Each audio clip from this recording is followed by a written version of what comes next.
Good afternoon, everyone. It's David Schlotthauer here in the home weather office for Friday, February the 23rd, 2024. In today's detailed weather forecast, we are keeping an eye on a big, massive storm system for the Midwest and for the Great Lakes region for Tuesday and Wednesday next week. This storm system is very likely to produce our next round of severe weather, including the possibility for tornadoes, some of which could be strong, along to go with damaging winds and the potential for heavy rainfall and some heavy snowfall. And then all eyes are on California for Friday and Saturday next week as another big winter storm system approaches. So to start things off, here's a look at the latest European model for Sunday morning, February the 25th, 2024. So in about a couple of days or so, this is what we'll be looking at. Of course, the entire United States is looking quiet, so everybody can kind of go to bed and go, but guess what? After this calm spell rolls through the region, or for much of the Midwest, and of course for the West,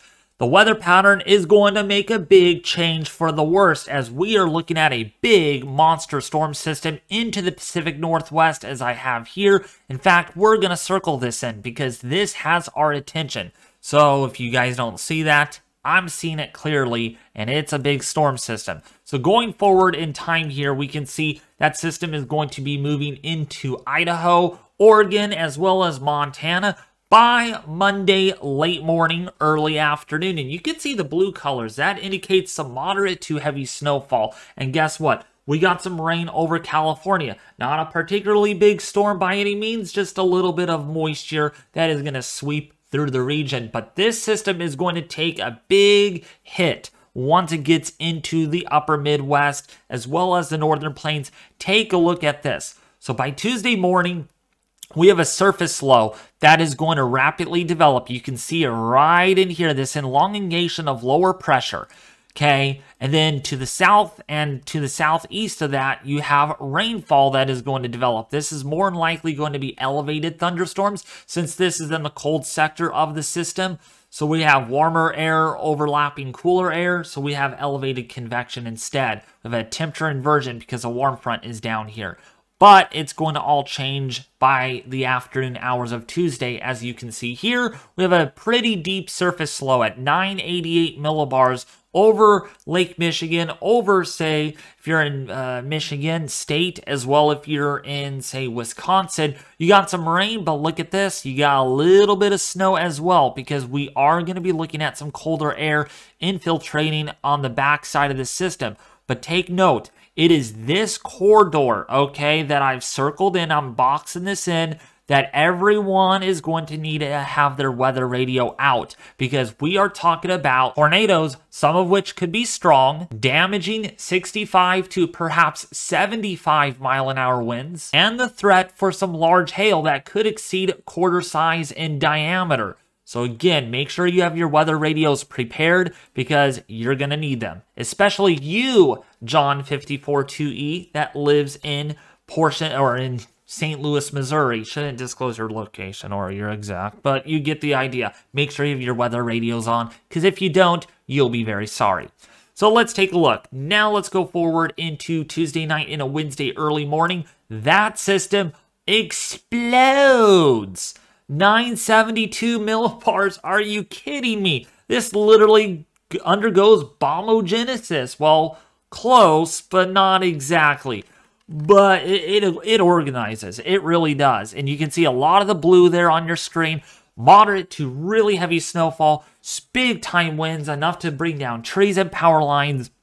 And these would be non-thunderstorm wind damage, perhaps.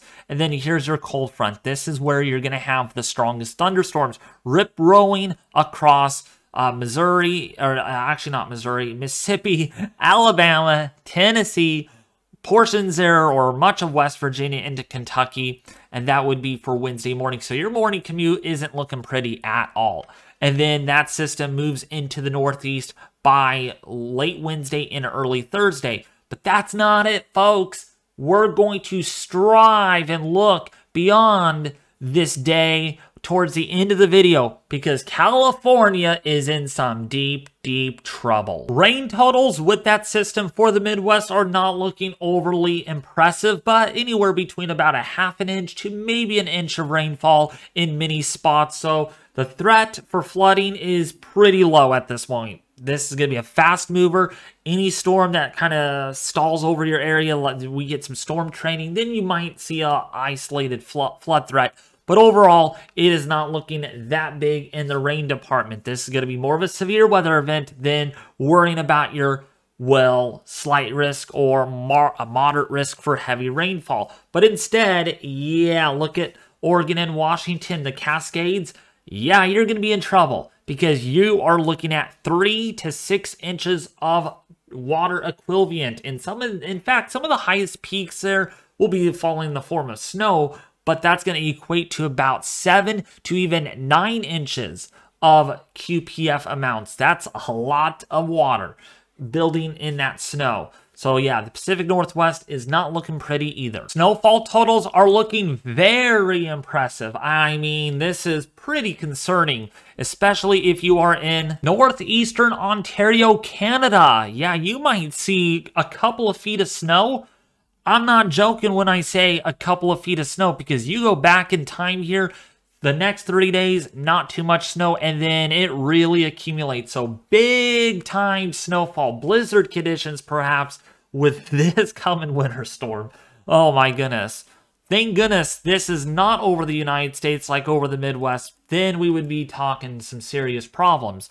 But still in all, yeah, my friends up there in Ontario, my heart's out with you because you're going to want to get prepared because that's a serious snowstorm. And then, of course, if you are in the higher elevations of the Pacific Northwest, you might see 3 to 6 feet of snow. Yeah, I said that right. 3 to 6 feet of additional snow to come for the higher peaks, but for the valleys, you might see just a few inches. Now that we talked about how much rain and how much snow you're going to get, let's get backtracked to severe weather because we want to look at the wind dynamics. Are we going to see directionals or speed shear? What are we going to see that makes this severe weather event possible, right? So first off, here's a look at the European surface wind plot. Okay, I know this is really hard to see. That's because I am no longer subscribed to WeatherBell. It's just a little too pricey for me right now at the moment. And we're going to stick to weathermodels.com. Hopefully you will all like the maps that I'm providing here. If it's hard to read, just let me know in the comment section below. And if I get enough comments, then that tells me that, okay, my viewers are having a hard time seeing what I'm seeing here on the map. And then maybe we will have to revert back to weatherbell.com instead. Hopefully that's not the case though. So just let me know in the comments. All right, surface winds. Self-explanatory, out of the southerly direction, okay? Over Illinois, over Indiana, advecting that moisture northward, right? But let's take a look at our 850 millibar winds. This is in the low levels of the atmosphere, so let's take a look at that. And you can see, well, what has happened here. We have winds more out of the west, or more out of the southwesterly direction, at about 40 to almost 60 knots.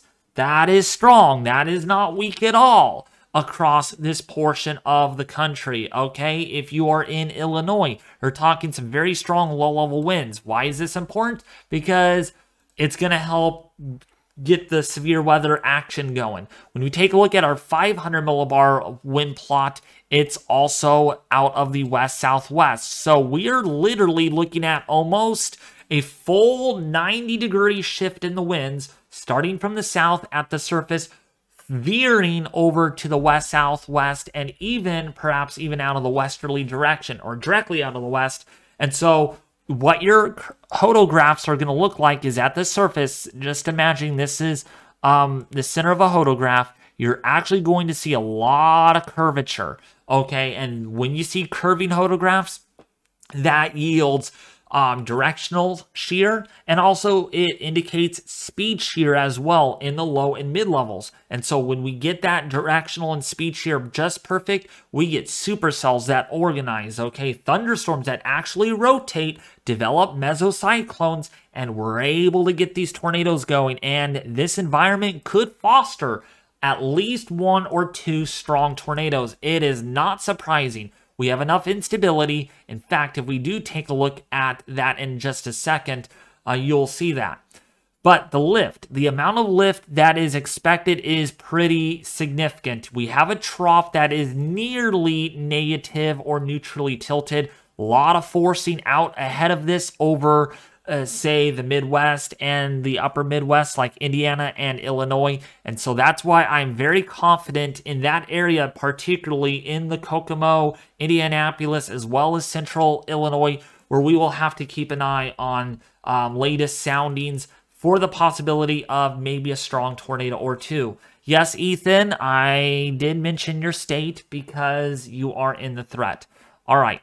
So looking at the instability, okay, instability is going to be fairly, it's going to be impressive for this, this far in latitude for this time of the year. So we can see over Illinois, anywhere between 500 to maybe about 1,200 joules per kilogram of instability. Over Indiana, maybe as high as about 500 to maybe 750 joules per kilogram. A little bit goes a long way, and it doesn't take a whole lot of instability to get at least a few tornadoes in that area to spawn.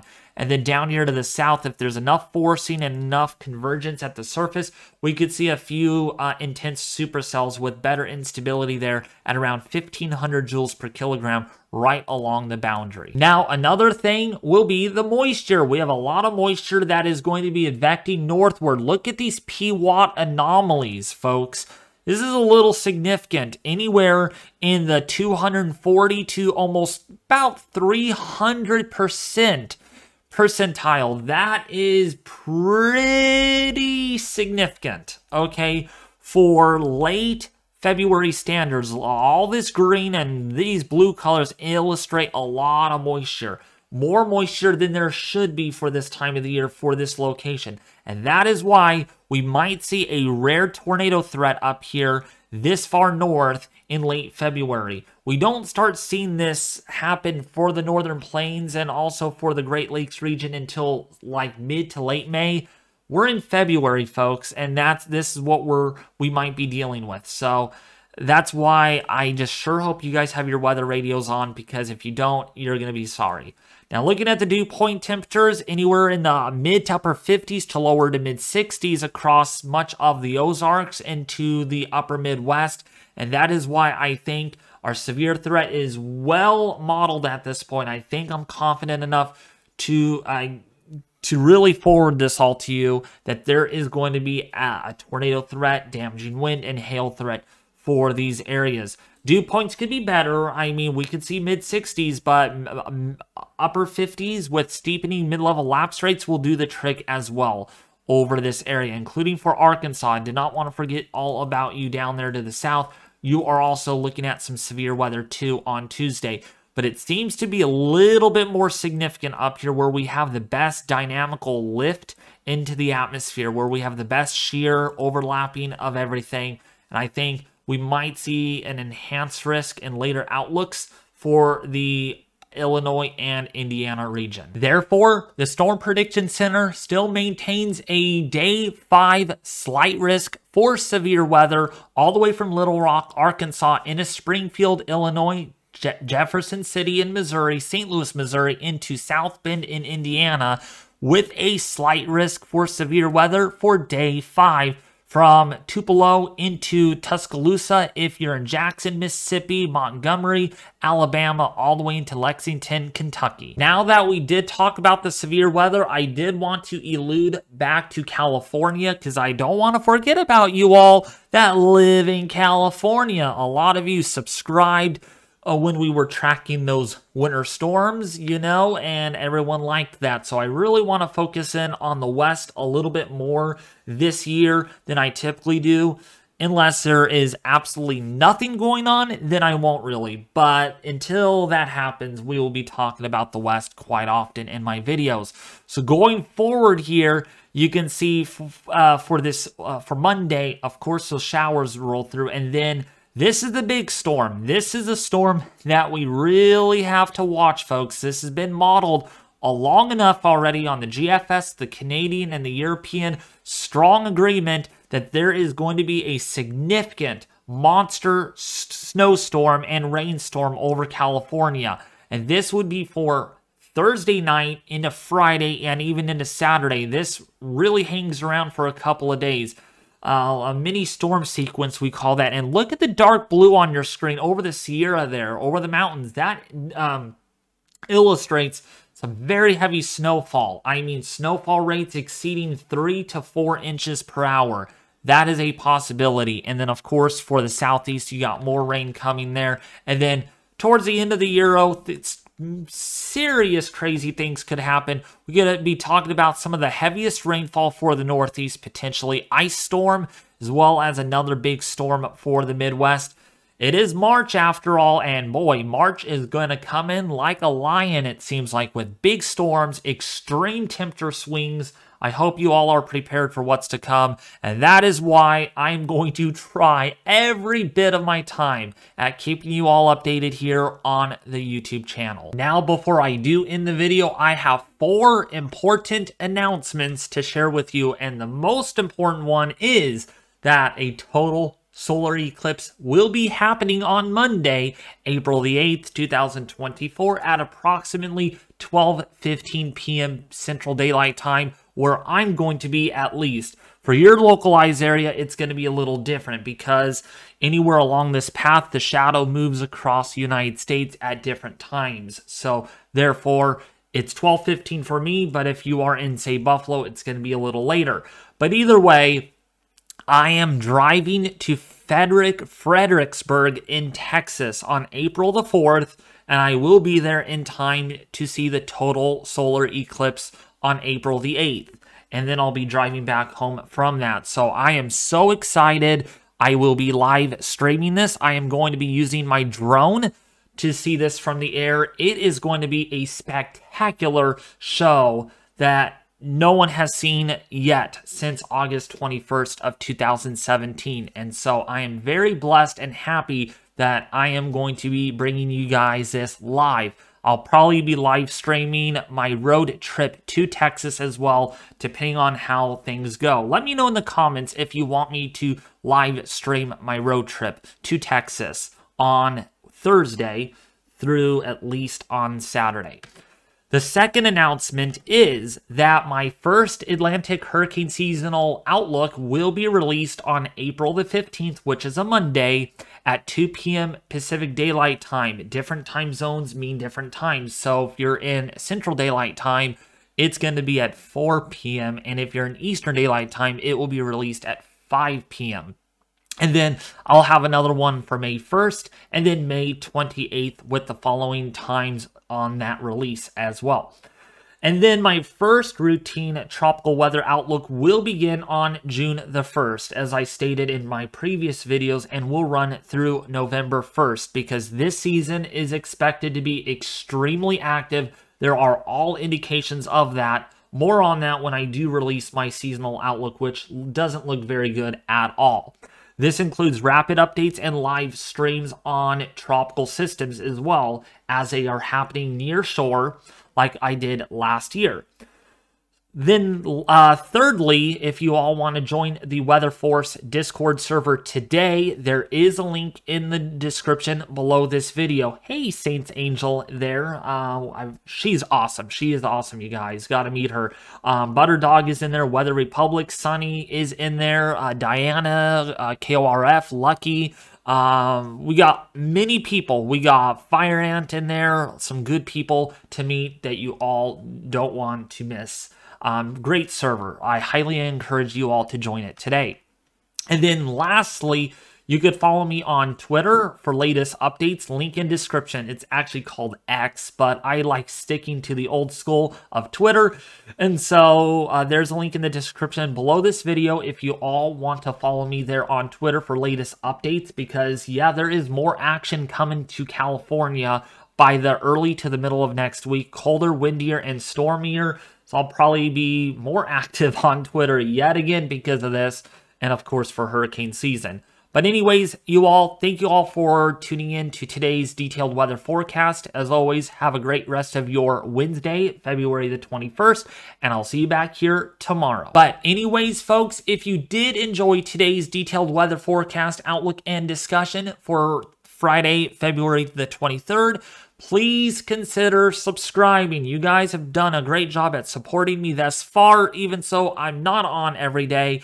I will be on and keeping you all updated tomorrow on this, but on Sunday, I will not. Sundays are just busy days for me, but otherwise, I will keep you updated tomorrow, and then on Monday, and then on Tuesday, because this is very significant, folks. We could be dealing with a big severe weather event for the Midwest on Tuesday into Wednesday. I will likely be going live on that if it pans out as it's expected to. And so if you haven't subscribed yet, you haven't received notifications yet, please consider doing so right now. It really means a lot. Share this video with your family and friends on social media, and also make sure you slap that like button so that way this gets recommended to a larger audience. Well, that's going to do it with today's forecast for Friday, February the 23rd. Have a great rest of your day. I'll see you back here tomorrow.